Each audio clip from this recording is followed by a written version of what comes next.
नारायणं नमस्कृत्य नरं चैव नरोत्तमं देवीं सरस्वतीं व्यासं ततो जयमुदीरयेत्।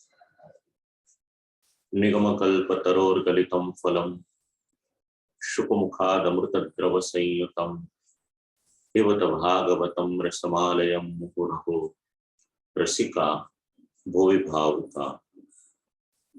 बुद्धिप्रेरककृष्णस्य पादपद्मं प्रसीदतु ध्यानात् समर्थजीवानाम् अस्माकं सर्वदा सदा। श्रीमद्भागवत प्रसंग सत्र क्रमांक 258 तारीख 24 डिसेम्बर 2021। प्रभुना युगल श्री चरणों में सदैव दंडवत प्रणाम करी मुंबईना मनोरथी परिवार वैष्णव परिवार तरफथी आप सौने भगवत स्मरण करी आरंभ करिए आपणे नवम स्कंदनो बीजो अध्याय 36 श्लोकोनो अध्याय छे। सूर्यवंशनी कथाનું નિરૂપણ બીજાથી લઈ અને 13મા અધ્યાય સુધી જે કરવામાં આવ્યું છે તેનું અનુસંધાન આપણને અહીંયાથી મળે છે। શ્રી મહાપ્રભુજી ભાગવતાર્થ પ્રકરણમાં આ અધ્યાયને માટે એવી આજ્ઞા કરે છે। નાના ભાવત્માપન્નસ્તેનાદ્યસ ઉદીર્યતે વૃષદ્રશ્ય કવિશ્ચૈવ કરુષો દૃષ્ટ એવ ચ। બીજા અધ્યાયમાં મનુ મહારાજના 7 પુત્રના વંશનું નિરૂપણ છે। વૃષદ્ર વગેરે વૃષદ્ર છે કવિ કરુષ દૃષ્ટ મૃગ નરિષ્યંત ઇષ્ટ આ બધા મનુ મહારાજના પુત્રો છે। ઇષ્ટના વંશમાં મૃતનો જન્મ થયો હતો તો વૃષદ્ર વગેરે જે પુત્રો થયા અને દિષ્ટના વંશમાં મૃત અને 7 સ્વરૂપ ભગવાને પોતે ધારણ કરેલા ભગવાને। કોણ છે મનુ મહારાજના આ પુત્રો? તો ભગવાનના 6 ધર્મ ઐશ્વર્ય વીર્ય યશ શ્રી જ્ઞાન અને વૈરાગ્ય। ભગવાનના આ 6 ધર્મરૂપ મનુ મહારાજના 6 પુત્રો છે અને 7મા મરુત એ તો ધર્મી સ્વરૂપ છે। નિરૂપણ અહીંયા જણાવતા એવું સમજાવ્યું છે। વૃષદ્રે અધર્મ કર્યો હતો, વાઘને ધાર્યો અને અજાણતા ગાયનો વધ કરી નાખ્યો। વશિષ્ઠ મુનિનો શાપ થાય છે। કર્મથી અને શાપથી અધમ હોવા છતાં ભગવાનના ગુણનો સંબંધ છે, જ્ઞાનરૂપ હોવાથી એની મુક્તિ થાય છે। કવિ વૈરાગ્ય રૂપ હતા, પરુષ કીર્તિરૂપ છે। ચોથા જે દૃષ્ટ એ વીર્યનું સ્વરૂપ છે, તેમના દ્વારા બ્રાહ્મણોની ઉત્પત્તિ થઈ હતી। 5મા નૃગ શ્રીરૂપ હતા, કારણ કે એમના વંશમાં અંતે સ્ત્રી ભોગવતીની કથાનું નિરૂપણ છે।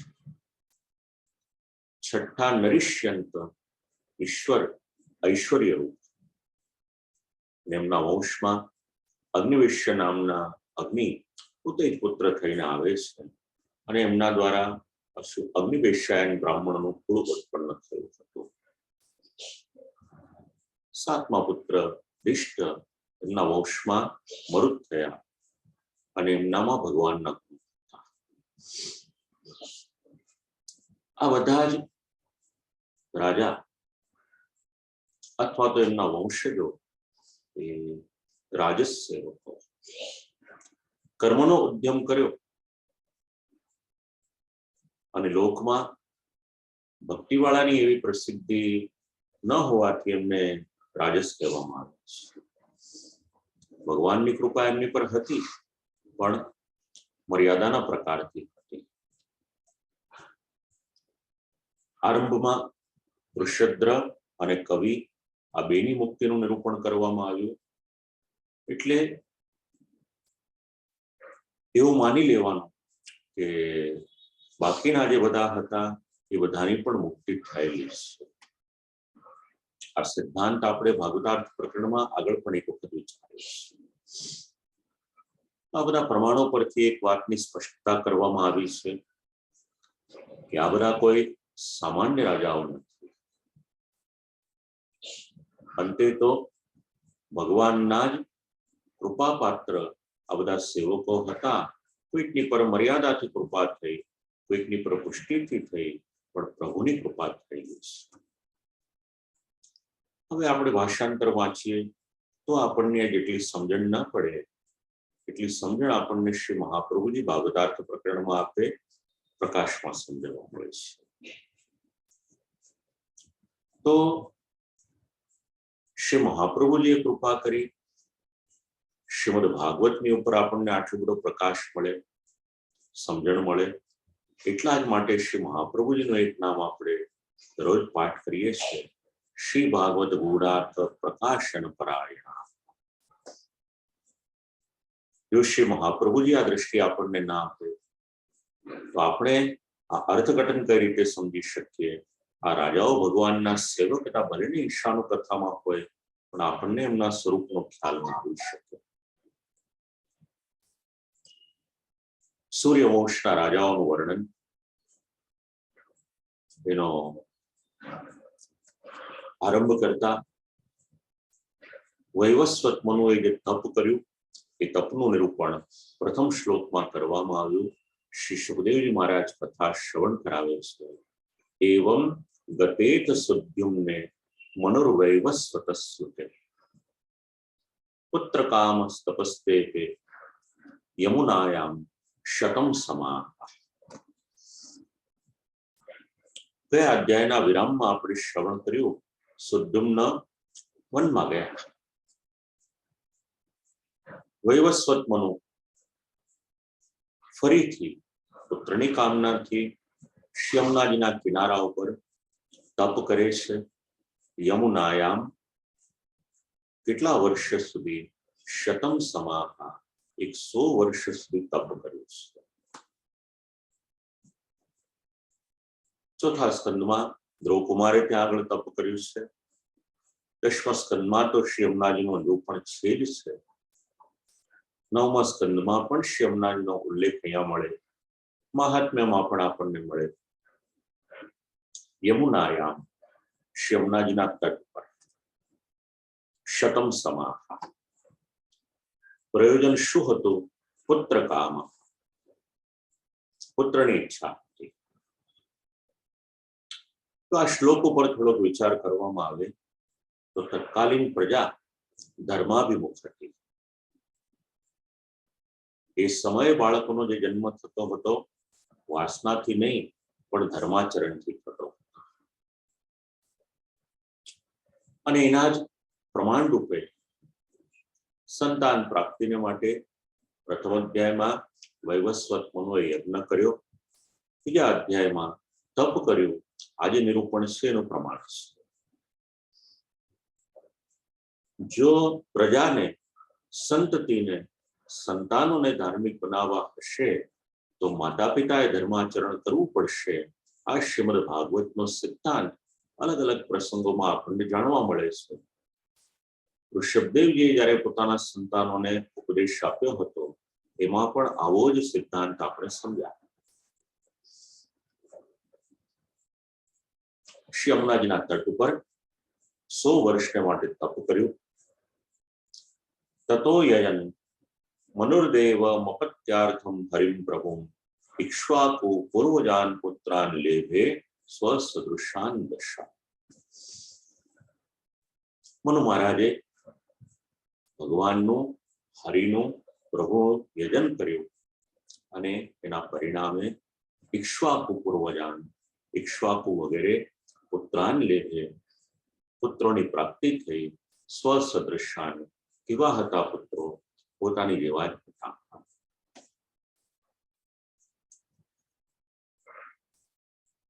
ગુણવાળા હતા, શીલવાળા હતા, ચાર વિચારવાળા હતા, ધર્મવાળા હતા. શાદ્રદેવ અને વૈવસ્વત એક છે એની વિસ્મૃતિ ન થઈ જાય, નહીતર નામમાં પાછા અટવાઈ જશે. પૂર્વ કલ્પના શાદ્રદેવ મનુ, આ કલ્પમાં વૈવસ્વત મનુ થયા છે.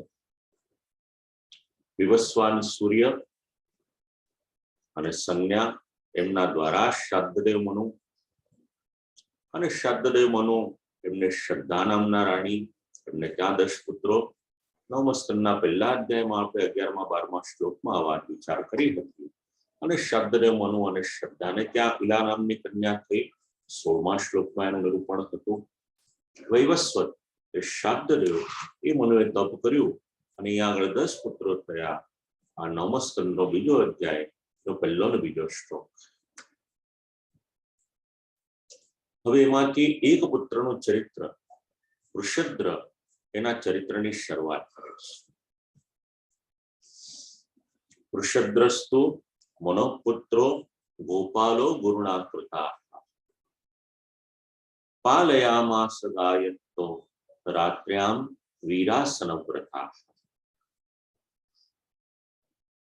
એમના કુલગુરુ એમનું નામ વશિષ્ઠજી. મનુ મહારાજનો એક પુત્ર એનું નામ વૃષદ્ર. એને એક સેવા સોંપી, આ ગાયની સેવા કરે છે. ગોપાલો ગુરુણાકૃતા, ગોપાલ બનાવ્યા છે ગાયની સેવા કરવાને માટેની આજ્ઞા કરી છે. પાલયામાસ, ગાયોની સેવા કરે છે. રાત્રિનો સમય થાય છે. રાત્રે આમ ગાફેલ નથી રહેતા.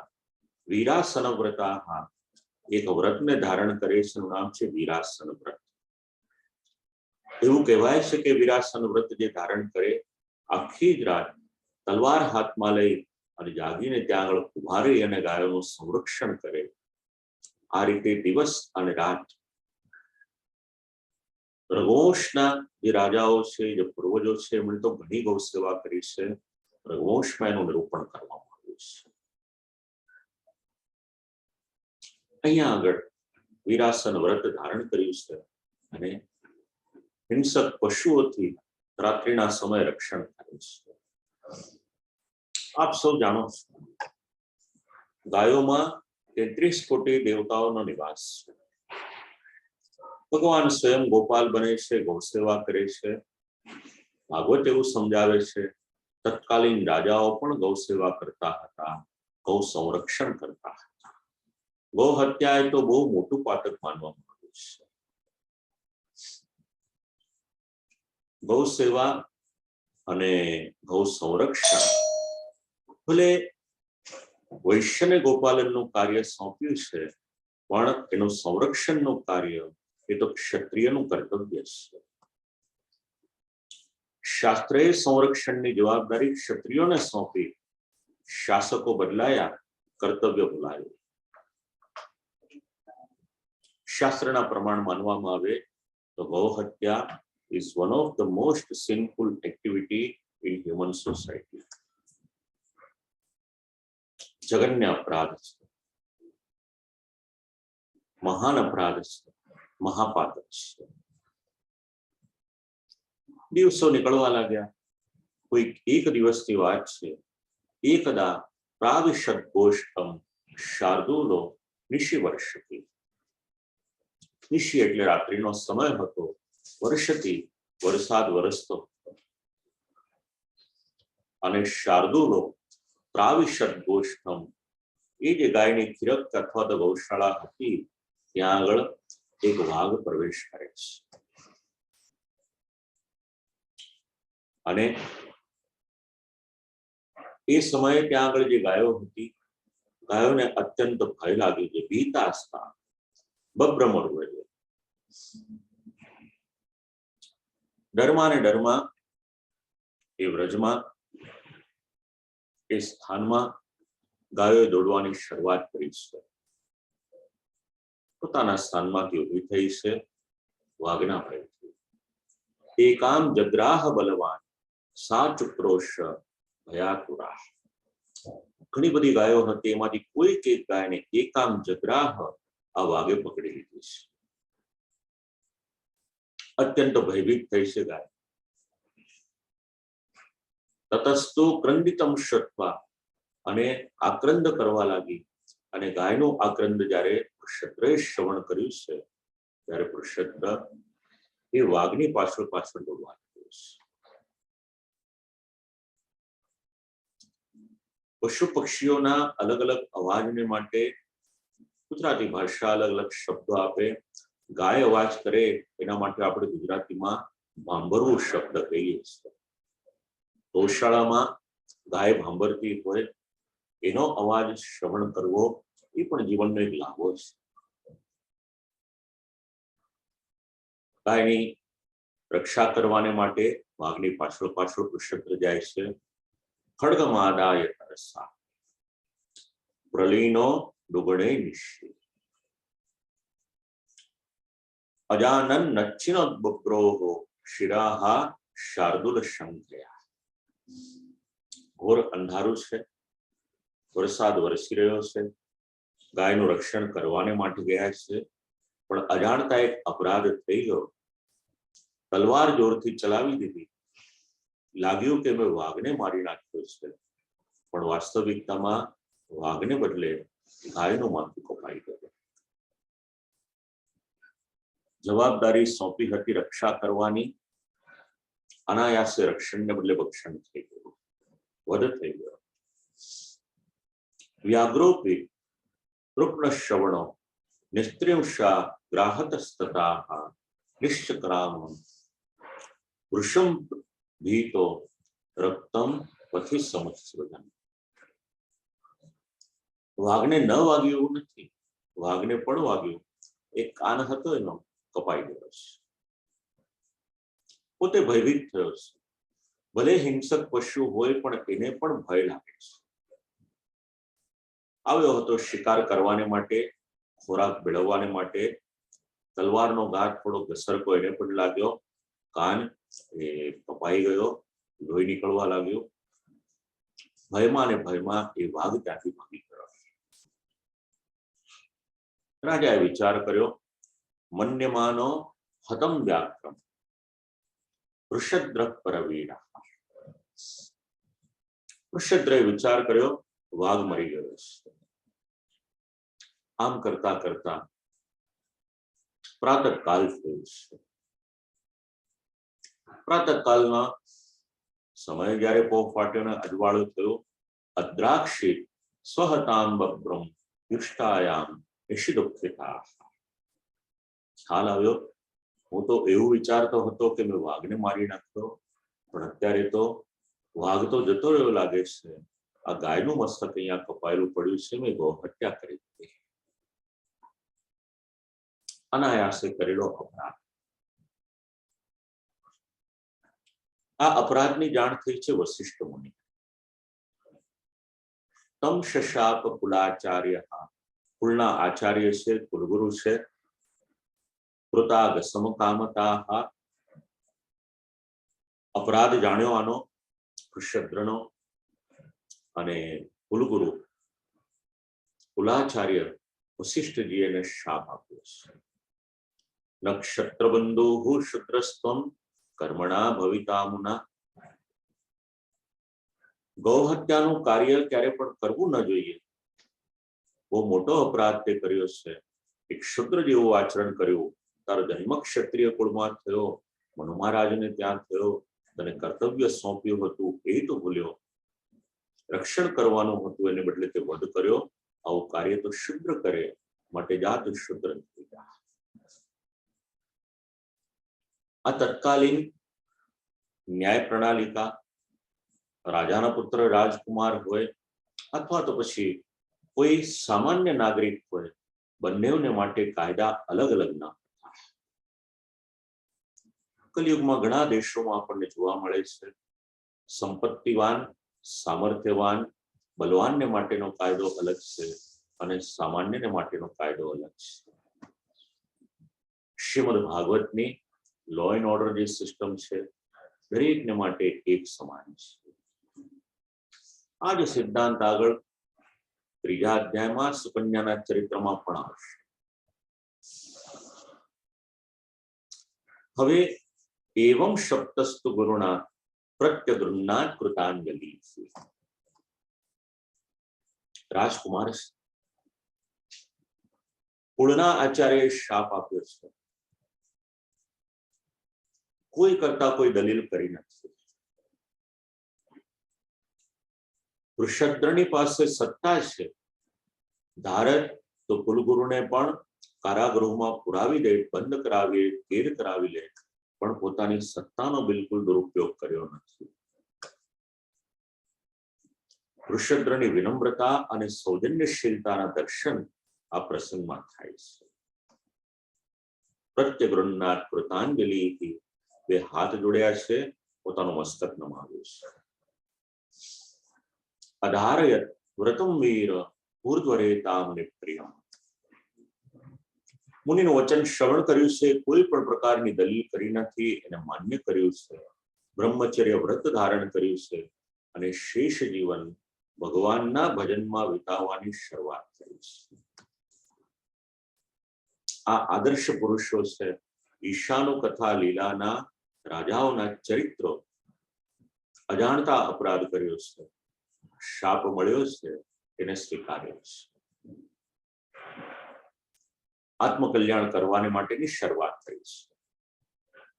વાસુદેવે ભગવતી સર્વાત્મની પરે મલે એકાંતિત્વમ ગતો ભક્ત્યા સર્વભૂત સુરત સમાહા વિમુક્ત સંગઃ શાંતાત્મા સંયતાક્ષો પરિગ્રહાઃ યદૃચ્છયોપપન્નેન કલ્પયન વૃત્તિમાત્મના. હવે જીવન કેવું જીવી રહ્યા છે? તો એક તો ભગવાનમાં મન લગાવ્યું છે. આત્મકલ્યાણ કરવાનું પહેલું પગથિયું પ્રભુમાં મન લગાવ્યું. બીજું, વિશ્વના જે જીવો છે એ જીવોમાં સમદ્રષ્ટિ રાખી છે. શ્રી સુખદેવજી મહારાજના જીવનમાં પણ સમદ્રષ્ટિ હતી. વૃષદ્રએ પણ પોતાના જીવનમાં સમદ્રષ્ટિ રાખી હતી. જે ભગવાન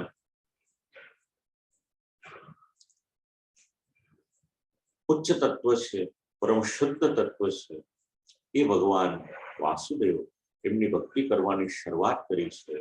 એકાંતિત્વમ ગતો ભક્ત્યા સર્વભૂત સુરત સમા. ભક્તિ કરતા કરતા પ્રભુમાં એટલું બધું મન લગાવી દીધું છે, એક ચિત્ત થઈ ગયા છે. વિશ્વના લોકોનો સંગ છૂટી ગયો છે, ચિત્તને શાંત કરી દીધું છે. પરિચય આપે છે કઈ રીતનું જીવન જીવતા. એક અહીંયા શબ્દ લખેલા છે, યદૃચ્છયોપપન્ને.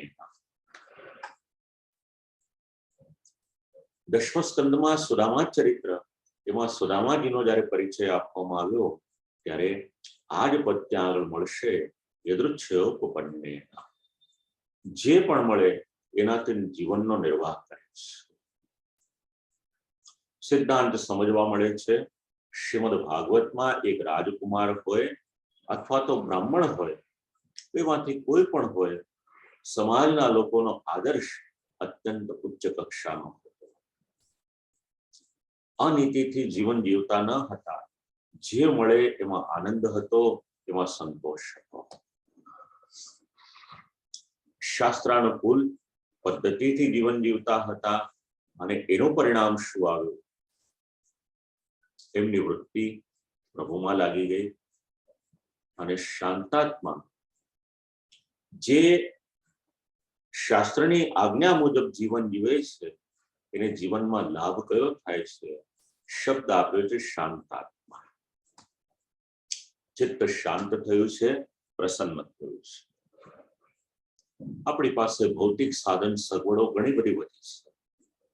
ઘણા સાધનો વધ્યા, ઘણી સગવડ વધી છે, પણ ચિત્ત શાંત રહે છે કે કેમ એ તો આપણે સૌ પોતે જ જાણીએ છીએ. અને જ્યાં સુધી ચિત્ત શાંત ન રહે ત્યાં સુધી એ ચિત્ત પ્રભુની સેવામાં ક્યાંથી પરોવાશે. ઋષદ્રને કોઈની પાસેથી કંઈ પણ આશા નથી. એક શબ્દ આ શ્લોકમાં બીજો પણ વિચારવા જેવો છે, અપરિગ્રહ. કોઈની પાસેથી કોઈ આશા નથી. અપરિગ્રહ વ્રતનું આચરણ કર્યું છે. ચિત્તને શાંત અને સુખી રાખવાનો ઉપાયો શ્રીમદ ભાગવતમાં છે. આપણે એ ભાગવતને મૂકી બીજે ફરીએ છીએ. ભગવાને ભાગવત આપ્યું એને હૃદયમાં વસાવી આપણે સૌ તો આપણું કલ્યાણ થશે. સમાજના લોકોનું કલ્યાણ શ્રીમદ ભાગવતમાં છે. શાપ મળ્યો છે એનો રંજ નથી, પ્રભુમાં મન લાગી ગયું. હવે એનાથી પણ એક કક્ષા ઉપર વધે છે, જડવત આચરણ કરે છે. 13મા શ્લોકમાં એનું નિરૂપણ કર્યું છે. આત્મન્યાત્માનમાદાય જ્ઞાન તૃપ્તઃ સમાહિતાઃ વિચચાર મહિમેતામ જડાંડપતિરાકૃતિ. પ્રભુએ અનુગ્રહ કર્યો. આપણે આગળ એક શબ્દ વિચાર્યો હતો, જ્ઞાનમ પુરુષ સેવયા. અહીંયા આગળ શબ્દ આપ્યો છે જ્ઞાન તૃપ્તઃ. ચિત્ત શાંત થયું, પ્રભુમાં લાગ્યું છે. પ્રાપ્તિ કઈ થઈ? જ્ઞાનની પ્રાપ્તિ થઈ. અને એ પણ ઓછું જ્ઞાન કદાચ નહીં હોય, નહીતર એવો શબ્દ ન લખત જ્ઞાન તૃપ્તઃ. અહીંયા શબ્દ લખ્યો છે જ્ઞાન તૃપ્ત.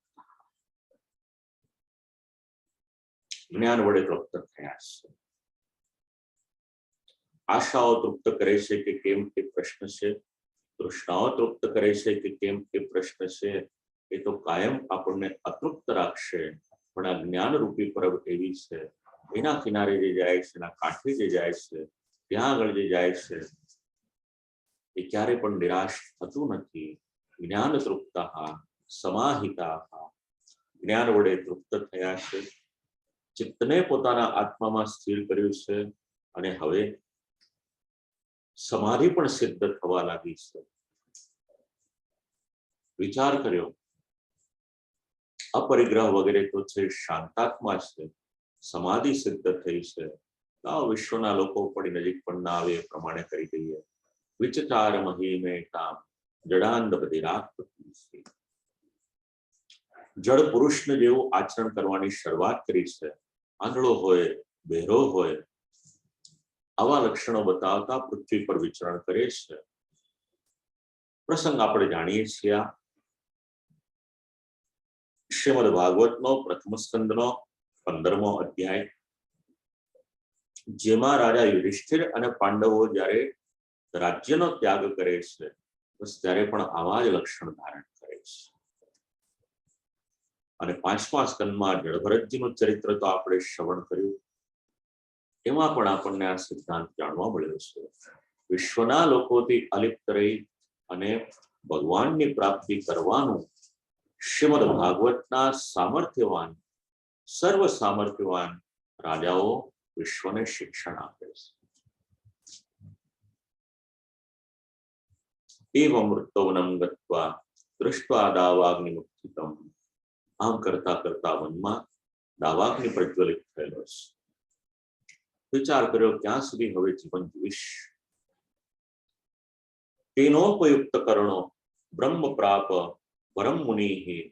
આમ કરતા કરતા બળતો અગ્નિ હતો, બસ એમાં પ્રવેશ કરી અને જીવનનો અંત આવ્યો છે.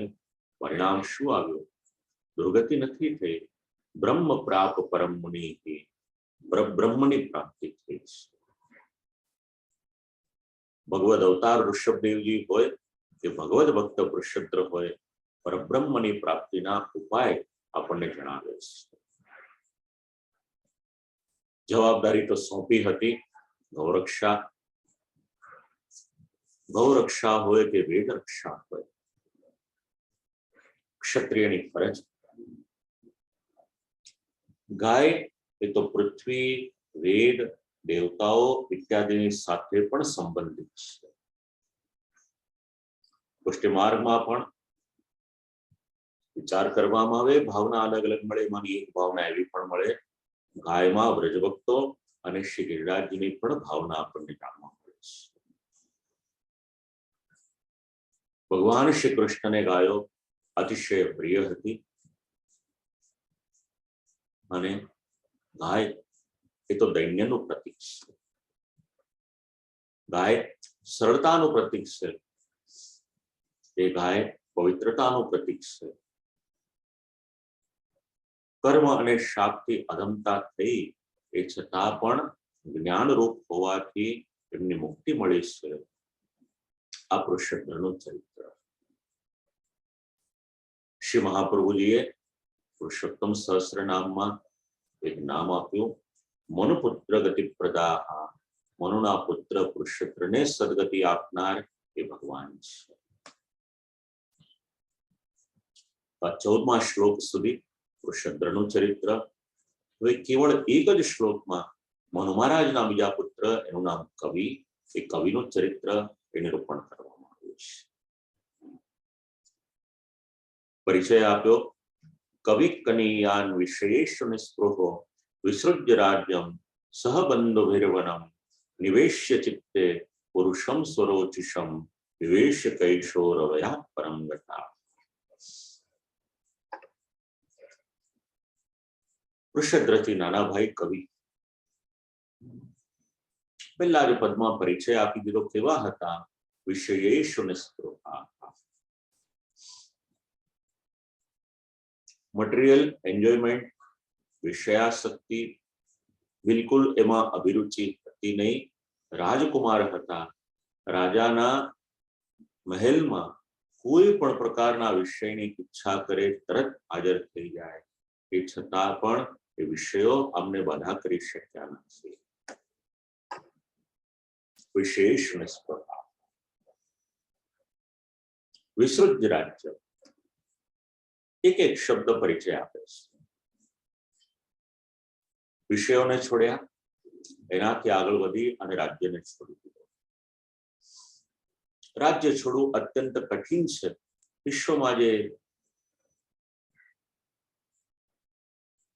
ઝઘડાઓ થાય છે, રાજગાદીને માટે જ છે, ખુરશીને માટે છે.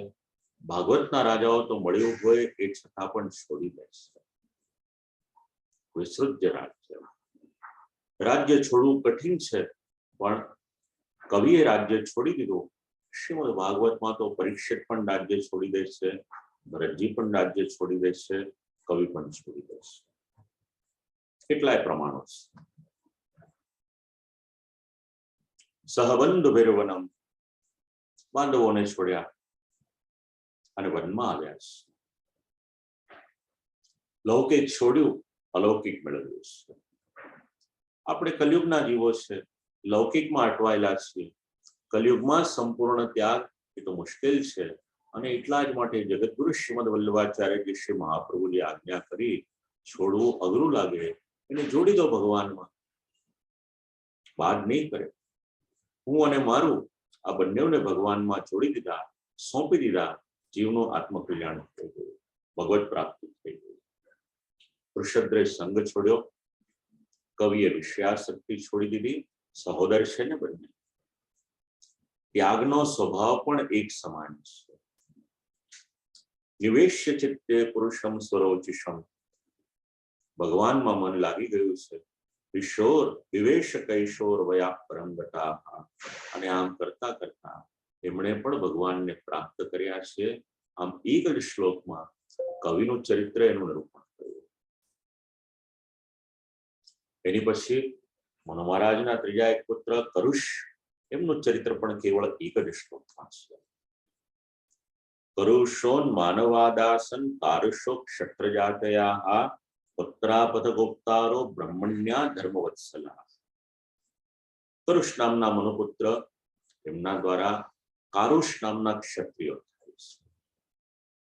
બ્રાહ્મણ ભક્ત હોય છે, ધર્મપ્રેમી હોય છે અને પ્રજાનું રક્ષણ કરે છે. બ્રહ્મણ્યા ધર્મવત્સલા. આટલો પરિચય મળે છે.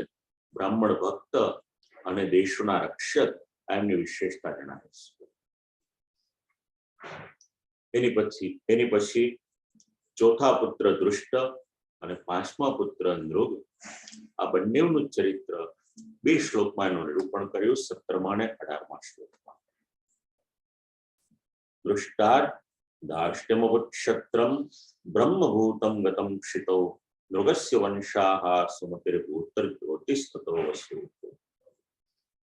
દૃષ્ટ નામના મનુ મહારાજના પુત્ર, એમના દ્વારા દાર્ષ્ટ્ય નામનું ક્ષત્રિય કુળ થયું છે. પૃથ્વી પર આ જ શરીરથી તેઓ બ્રાહ્મણ બન્યા છે. યાદ રાખજો, આગળ ક્ષત્રિયનો ઉલ્લેખ કર્યો, અહીંયા બ્રાહ્મણનો ઉલ્લેખ કર્યો. અને મનુ મહારાજના પાંચમા પુત્ર નૃગ, એમના પુત્ર સુમતિ, એમના ભૂત જ્યોતિ અને વસુ. ક્ષત્રિયમાંથી બ્રાહ્મણ થવું મુશ્કેલ છે. પ્રમાણ શાસ્ત્ર આપે છે. વિશ્વામિત્રજીનું ચરિત્ર જ્યારે વાંચીએ છીએ, અત્યંત દુષ્કર તપ કરે છે. વાંચીએ તો સમજી શકીએ, વિશ્વામિત્ર સેંકડો વર્ષો સુધી જ્યારે તપસ્યા કરે છે, ત્યારે રાજામાંથી ઋષિ થાય છે, ઋષિમાંથી રાજર્ષિ થાય છે, રાજર્ષિમાંથી બ્રહ્મર્ષિ થાય છે. આ એમને નથી મળ્યું, ખૂબ કઠિન તપસ્યા કરી છે. તો અહીંયા આગળ દૃષ્ટ, ધાર્ષ્ટ્ર ક્ષત્રિય કુળ અને પૃથ્વી પર આદેથી જ બ્રાહ્મણ થયા. આમ ચોથા પુત્ર અને પાંચમા પુત્ર નૃગ, એમનો ઉલ્લેખ કરી. વસોહો, એમના વંશમાં પછી વસોહો પ્રતિકતસ પુત્ર ભોગવાનો ભગવત પિતા કન્યા ચૌગવતી નામ સુદર્શન ઉવાહતામ. વસુના પુત્ર પછી પ્રતિક, એમને ત્યાં ભોગવાન અને ભોગવતી નામની એક પુત્રી સુદર્શનની સાથે વિવાહ થાય છે. હવે મનુ મહારાજના છઠ્ઠા પુત્ર નરિષ્યંત, એમનું ચરિત્ર 4 શ્લોકમાં નિરૂપણ થયું છે. ફરીથી યાદ કરાવી દો. સૂર્યવંશ અને ચંદ્રવંશ એમાં મુખ્ય કરી અને વંશાવળીનું નિરૂપણ કરવામાં આવ્યું છે. કારણ પ્રથમ અધ્યાયમાં જ વંશાનું ચરિતાની છે ઇત્યાદિ આપણે જે વિચાર કર્યો હતો, માટે રાજાઓને ત્યાં થયેલા સંતાનો, એમનો વંશ, એનું નિરૂપણ આવ્યા છે. પ્રસંગો પણ છે, સાથે સાથે વંશાવળી પણ છે. એ સાંભળવાનું લાભ શું છે, એની ફલશ્રુતિ શું છે, તો આગળ ઉપર આવશે. નરિષ્યંતનું ચરિત્ર. નરિષ્યંતને ત્યાં ચિત્રસેન, એમને ત્યાં વૃક્ષ, એમને ત્યાં મિડવાન, એમને ત્યાં કુર્ચ અને ઇન્દ્રસેન, એમને ત્યાં વીતિહોત્ર, સત્યશ્રવા, પુરુષવા, દેવદત્ત, આ એક પછી એક બીજો ત્રીજો ચોથો આમ પેઢી દર પેઢી તેના નામ ગણાવવામાં આવ્યા છે. દેવદત્તને ત્યાં ભગવાન અગ્નિનો અવતાર અગ્નિવેશ્ય નામના પુત્ર થયા છે, મોટા ઋષિ થયા છે.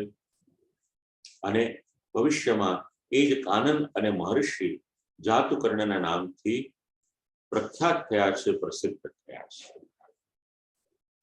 અને એ અગ્નિવેશ્યથી અગ્નિવેશ્યાયન નામનું બ્રાહ્મણ કુળ થયું છે. તો નરિષ્યંતનું જે વંશનું વર્ણન છે એ પણ આવી રીતે 22મા શ્લોક સુધી નિરૂપણ કરી. અને મનુ મહારાજના 7મા પુત્ર દિષ્ટનું ચરિત્ર 23 થી લઈને 36મા એટલે અધ્યાયના અંત સુધીમાં આ ચરિત્રનું નિરૂપણ છે. નાભાગો દિષ્ટપુત્રોન્યઃ કર્મણા વૈશ્યતામ ગતા ભલંદનાઃ સુતસ્તસ્ય વત્સ પ્રીતિર ભલંદના. દિષ્ટના પુત્ર, એમનું નામ નાભાગ. આગળ પણ ચોથા અધ્યાયમાં એક નાભાગનો ઉલ્લેખ આવે છે. શ્રી સુખદેવજી મહારાજે સ્પષ્ટ કહી દીધું, નાભાગો દિષ્ટપુત્રો, અને પછી શબ્દ પ્રયોગ કર્યો છે અન્ય. આગળ જે નાભાગ આવશે અલગ છે, અહીંયાના નાભાગ અલગ છે. एक ज नाम वाला अलग अलग पात्रों बीजा बधानी वात क्या करिए भगवानનું નામ કૃષ્ણ છે તો કૃષ્ણ નામનો ઉલ્લેખ બીજા પાત્રોને માટે પણ થાય છે એવી રીતે નાભાગ માટે શ્રી સુખદેવજી મહારાજે સ્પષ્ટ કરી દીધું આગળ નાભાગ આવશે એ અલગ છે અને અહીંયા છે એ અલગ છે પોતાના કર્મને લીધે વૈશ્ય થયા છે એમના પુત્રનું નામ ભલંદન અને ભલંદનને ત્યાં વત્સપ્રીતિ હવે એક વાત વિચારવા જેવી છે મનુ મહારાજના જ અલગ અલગ પુત્રો એક ક્ષત્રિયની સાથે સંબંધિત થઈ ગયો એક બ્રાહ્મણત્વની સાથે એક વૈશ્યત્વ એની સાથે કરુષ નામના મનુપુત્ર એમને ત્યાં કારુષ નામના ક્ષત્રિયો થયા 16મા શ્લોકમાં આ ઉલ્લેખ આવે છે દૃષ્ટ નામના મનુપુત્ર દાર્ષ્ટ્ય નામનું ક્ષત્રિય કુળ થયું અને પૃથ્વી પર આજ દેહથી બ્રાહ્મણ બની ગયા 17મા શ્લોકમાં શ્રવણ કર્યું અને દિષ્ટના પુત્ર નાભાગ પોતાના કર્મને કારણે વૈશ્ય થયા છે 23મા શ્લોકમાં આ ઉલ્લેખ છે ક્ષત્રિય બ્રાહ્મણ અને વૈશ્ય આમના સંતાનોનો સંબંધ આ રીતે સમજાવ્યો છે ચિંતન માંગે એવા શ્લોકો છે સામાન્ય જન સમાજને બહુ સંબંધ ના હોય પણ તત્વવેત્તાઓ હોય એમણે વિચારવા જેવા શ્લોકો છે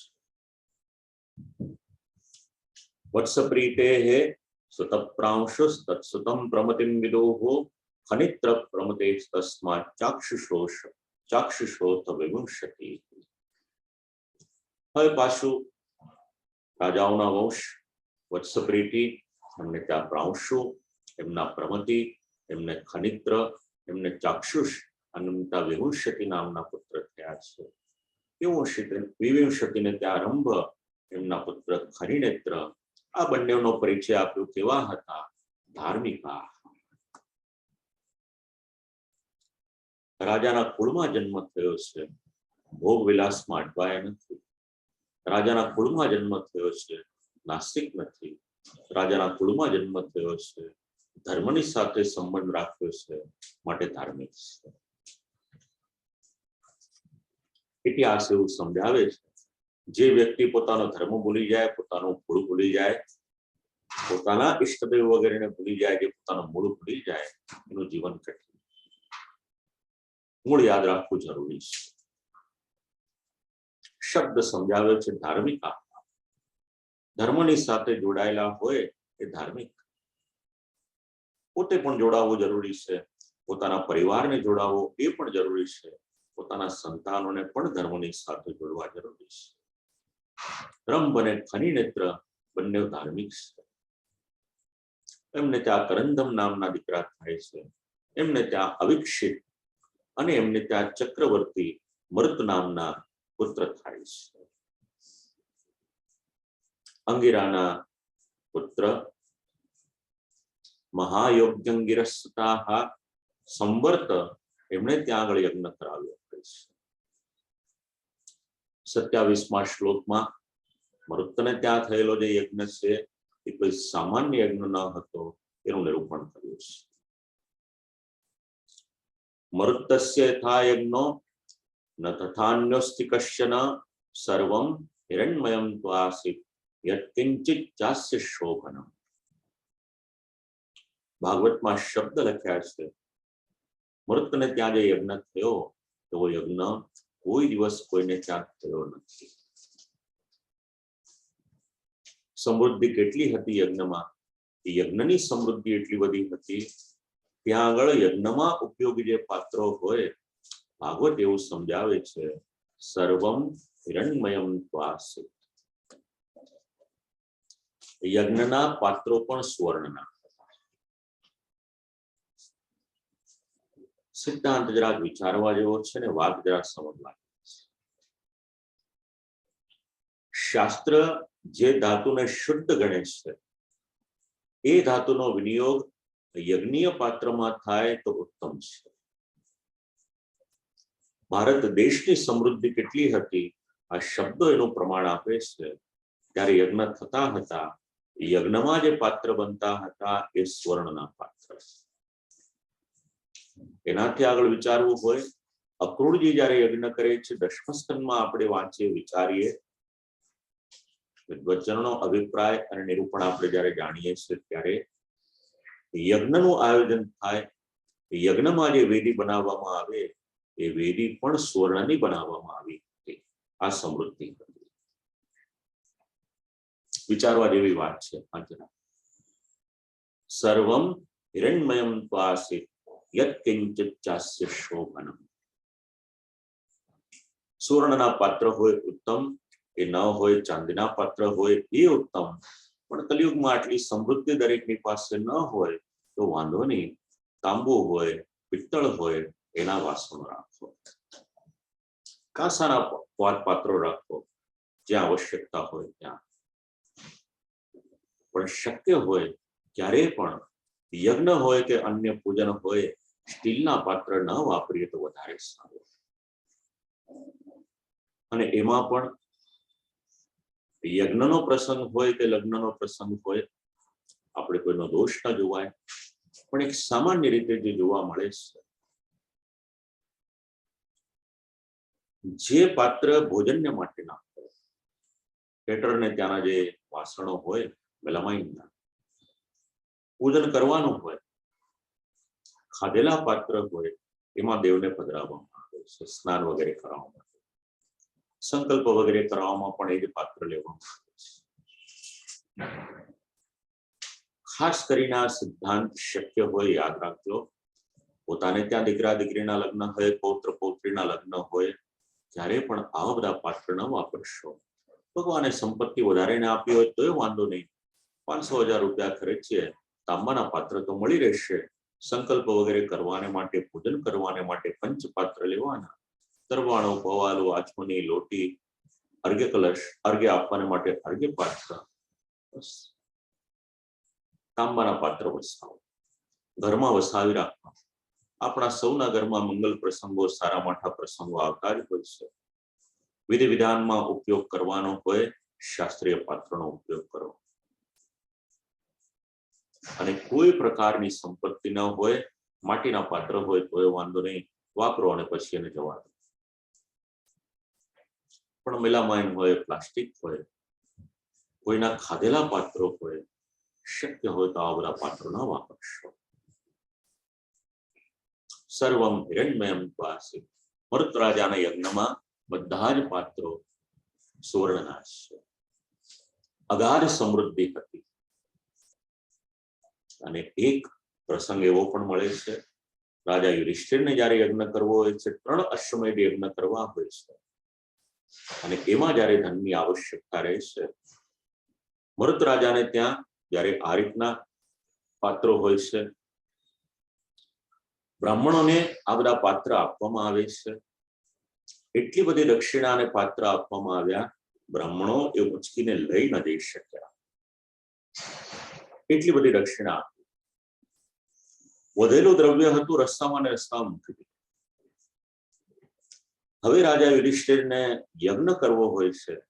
યજ્ઞમાં અનીતિથી લાવેલું ધન એ તો ચાલે નહીં. ભગવાને કહ્યું, જો આ મરુત રાજાએ યજ્ઞ કર્યો હતો ને, ત્યાં જ દક્ષિણા આપી હતી, બધાને બધું આપ્યું હતું, બધા પોતાની સાથે લઈ ન જઈ શક્યા, ત્યાં ને ત્યાં મૂકી રાખ્યું છે. અને ભૂમિ પર પડેલું ધન હોય એની પર રાજાનો અધિકાર છે. આપણે જોઈતું હોય તો સુવર્ણના પાત્ર વગેરે ત્યાં છે, ત્યાંથી લઈ આવો. આટલી સમૃદ્ધિ હતી. 3 અશ્વમેધ યજ્ઞ, એના દ્રવ્યમાં આનો ઉપયોગ થયો હતો. મરુત રાજાના યજ્ઞમાં અનેક પ્રકારના ભોજન સિદ્ધ થતા હતા. દેવને નૈવેદ્ય ધરવામાં આવે, પ્રસાદ તરીકે લેવામાં આવે. ભોજન કરનાર પણ ગણ્યા નહીં એટલા લોકો હતા. હવે આટલા બધા લોકોને ભોજન પીરસવાનું હોય, બુફે સિસ્ટમ તો હતી નહીં. એમાં તો ખાધેલો હાથ હોય એનાથી લેવું પડે, શુદ્ધિ જળવાય નહીં. ભલે ને અત્યારની સિસ્ટમ હોય, દરેકના ઘરમાં, આપ લોકોના ઘર હોય કે અમારા ઘર હોય. હવે હજારોની સંખ્યામાં ઉપસ્થિત વર્ગો હોય, એમને પીરસે કોણ? તો ઝડપ હતી વાયુ દેવતાની. અને વાયુ દેવતા એ સમયે યજ્ઞમાં ભોજન પીરસવાની સેવા કરી હતી.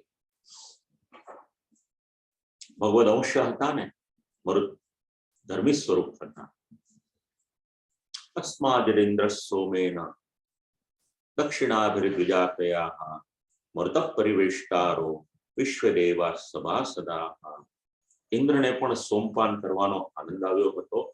બ્રાહ્મણોને દક્ષિણાથી તૃપ્ત કર્યા હતા અને વિશ્વદેવ વગેરે સભાસદો હતા.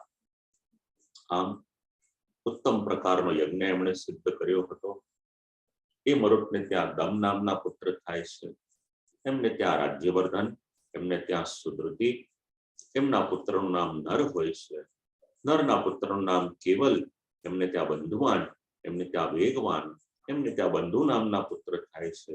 એમને ત્યાં તૃણબિંદુ, અને આમ કરતા કરતા તૃણબિંદુ મહીપતિ કે પૃથ્વીના પતિ થાય છે. તૃણબિંદુ અને અલંબુષા નામની અપ્સરા હોય છે. એમના દ્વારા અનેક પુત્રો અને ઇડવિડા નામની એક કન્યા, એનો જન્મ થાય છે. હવે ઇડવિડા નામની જે કન્યા છે, પુલત્સ્ય ઋષિ, એમના પુત્રોનું નામ વિશ્વવા. આ ઇડવિડાનો સંબંધ એની સાથે થાય છે. અને આપ સૌ જેમનું નામ જાણો છો એ કુબેર, જેને આપણે ધનદના નામથી પણ જાણીએ છીએ. બસ આ કુબેર કહો અથવા ધનદ કહો, એમનો જન્મ કઈ રીતે થયો? પુલત્સ્ય મુનિ, પુલત્સ્ય એમના પુત્ર વિશ્વવા અને ઇડવિડાનો સંબંધ થયો, એમાંથી કુબેરનો જન્મ થયો છે.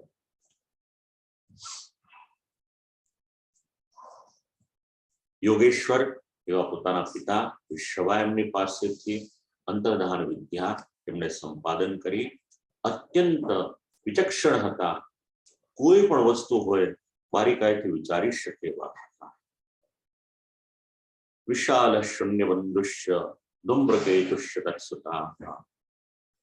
તૃણબિંદુને વિશાલ, શૂન્ય બંધુ, ધૂમ્રકેતુ નામના 3 પુત્રો, અને વિશાલ નામના રાજાએ વૈશાલી નામની નગરી એનું નિર્માણ કર્યું હતું. એ વિશાલને ત્યાં હેમચંદ્ર, એમને ત્યાં ધુમ્રાક્ષ, એમને સંયમ, સંયમના 2 પુત્ર કૃષાશ્વ અને દેવજ. એમાં કૃષાશ્વને ત્યાં સોમદત્ત થયા. અશ્વમેધ યજ્ઞો કર્યા, ભગવાનની આરાધના કરી, ઉત્તમ પ્રકારની ગતિ પ્રાપ્ત કરી. અને સોમદત્તના પુત્ર સુમતિ, એમને ત્યાં જન્મે જાય. આ બધા જ તૃણબિંદુના યશ એને વધારનાર વિશાલના વંશના જે રાજાઓ હતા એનું નિરૂપણ કર્યું. અધ્યાયના આરંભમાં કહ્યું એ પ્રમાણે વૃષદ્ર અધર્મ કર્યો હતો. વાઘને મારી દીધો. વાઘને ધારીને અજાણતા ગાયને મારી નાખી. વશિષ્ઠ મુનિનો શાપ થયો. કર્મથી શાપ થયો. અધમ હોવા છતાં પણ જ્ઞાનરૂપ હોવાથી મુક્તિની પ્રાપ્તિ થઈ છે. શ્રી મહાપ્રભુજીનું ચિંતન. કવિ વૈરાગ્ય રૂપ હતા. કરુષ કીર્તિરૂપ હતા. ચોથા દૃષ્ટ વીર્ય સ્વરૂપે હતા. તેમનાથી બ્રાહ્મણોની ઉત્પત્તિ થઈ. 5મા નૃગ શ્રીરૂપ હતા, કારણ કે એમના વંશમાં છેલ્લે ઓગવતી નામની કન્યા થઈ છે. 6ઠા નરિષ્યંત ઐશ્વર્ય રૂપ હતા. અને 7મા દિષ્ટના વંશમાં મૃત થયા, ભગવાનના ગુણો હતા.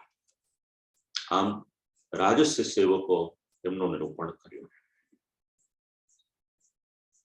આ 9મો સ્કંદ, એનો દ્વિતીય અધ્યાય, એનો અહીંયા આગળ વિરામ થાય છે. આજના સત્રને પણ આપણે વિરામ આપીએ એ સમયે પુનઃ એક વખત મનોરથી પરિવાર, મુંબઈના જે વૈષ્ણવ, શ્રીમદ ભાગવત પ્રસંગના 2 અઠવાડિયાથી જો મનોરથી છે.